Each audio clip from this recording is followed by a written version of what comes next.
When you find yourself stuck, frozen, tired, broken, you can't take another step, you gotta think back to everybody before you.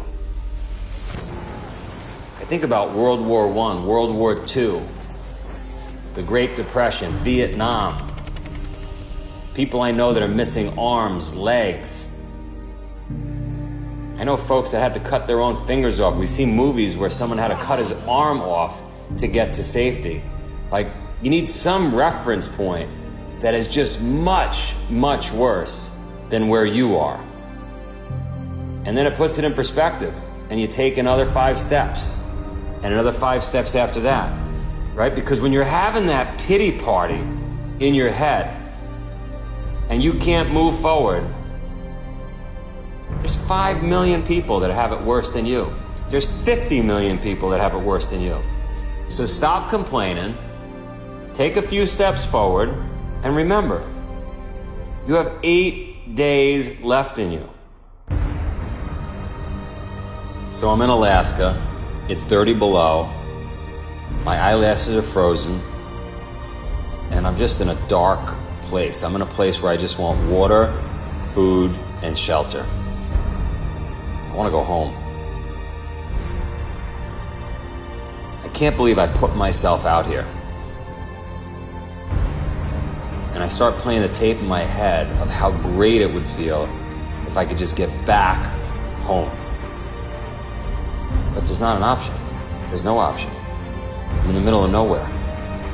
I've got 100 miles behind me through waist-deep snow. I got 100 miles ahead of me through waist-deep snow. I have no option. It's either die right here or continue on. And I'll tell you what, dying feels pretty good right about now. I mean, it sounds ridiculous as you listen to this, but if I go back to that moment, if I go back to any moment where you're broken, mentally, physically, you can't take another step, you're in pain, you're frozen. Literally, I'm frozen. You gotta somehow find something to motivate the next step and the step after that. And if I could just make it, to that snowdrift over there, and then I'll figure out what to do after that.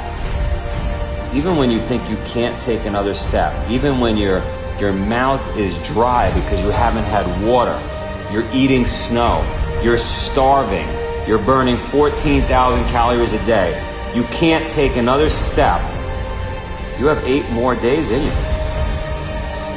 And somehow I mustered up enough strength to go 100 yards ahead, and 100 yards after that, and another 100 yards, and 8 days later, I got to the finish line.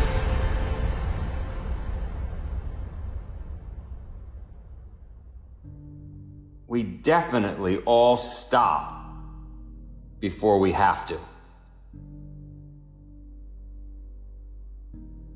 We stop because we think we have to. We don't stop because we have to.